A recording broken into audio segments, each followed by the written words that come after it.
শিৱসাগৰৰ প্ৰত্যেক সৈনিকক ধন্যবাদ জনাইছোঁ।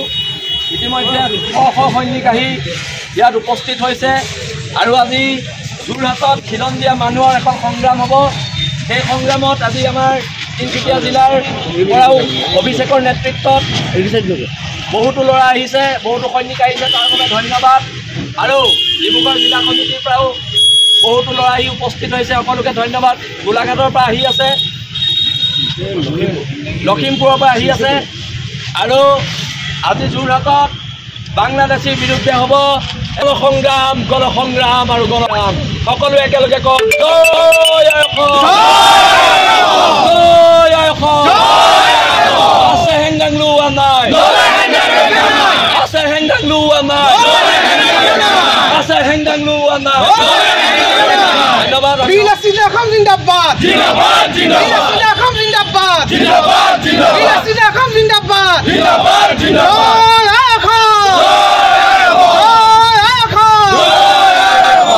আজি যোৰহাটৰ পৌৰসভা কাৰ্যালয় ঘেৰাও কৰা হ'ব আৰু আজি গণতন্ত্ৰৰ শেষ স্তৰলৈকে আন্দোলন হ'ব। আজাদ চৌধুৰীক গ্ৰেপ্তাৰ কৰি জেল হাজতলৈ প্ৰেৰণ কৰিব লাগিব। হাইকোৰ্টৰ অৰ্ডাৰ আছে, ঘৰ এভেকশ্যন কৰিব লাগিব। আৰু আজাদ চৌধুৰীয়ে খিলঞ্জীয়া মানুহক যে দম দিব পৰা হ'ল, এতিয়া আজাদ চৌধুৰীক পুলিচে গ্ৰেপ্তাৰ কৰিব নে বিল এছ চি থানা ল'ৰাই তাক ঘৰৰ পৰা ধৰি আনিব, সেইটো প্ৰশাসনে ডিচিশ্যন ল'ব। আৰু এটা কথা স্পষ্ট, আজি যিখন সংগ্ৰাম হ'ব গণতন্ত্ৰৰ শেষ স্তৰলৈকে সংগ্ৰাম হ'ব। সকলোকে ধন্যবাদ। জয় অসম।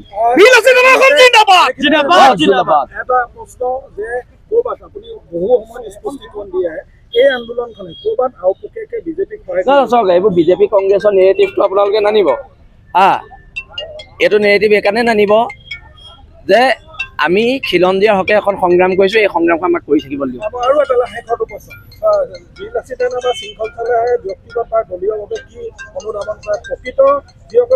নাই সেইটো নহয়, প্ৰকৃত ভাৰতীয় নাগৰিকক হাৰাশাস্তি কৰিব নালাগে। অনা অসমীয়া মানুহৰ বিৰুদ্ধে এখন প্ৰতিবাদ হ'ব।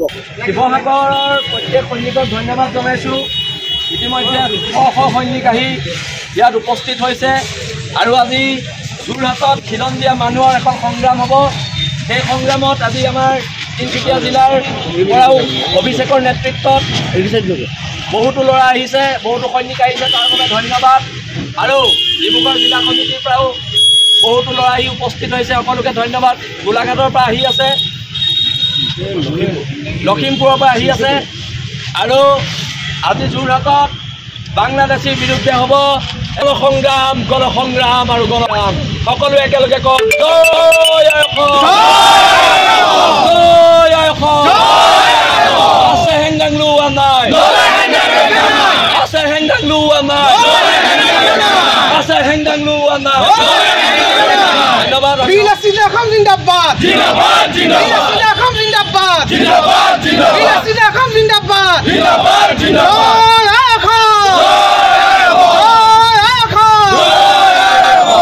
আজি যোৰহাটৰ পৌৰসভা কাৰ্যালয় ঘেৰাও কৰা হ'ব আৰু আজি গণতন্ত্ৰৰ শেষ স্তৰলৈকে আন্দোলন হ'ব।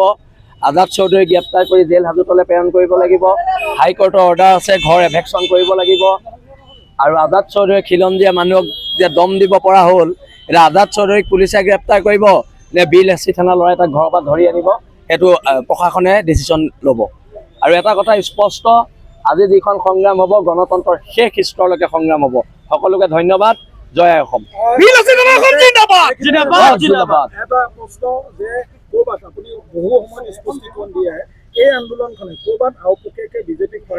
এইবোৰ বিজেপি কংগ্ৰেছৰ নেৰেটিভটো আপোনালোকে নানিব হা। এইটো নেৰেটিভ এইকাৰণে নানিব যে আমি খিলঞ্জীয়াৰ হকে এখন সংগ্ৰাম কৰিছোঁ, এই সংগ্ৰামখন আমাক কৰি থাকিব লাগিব।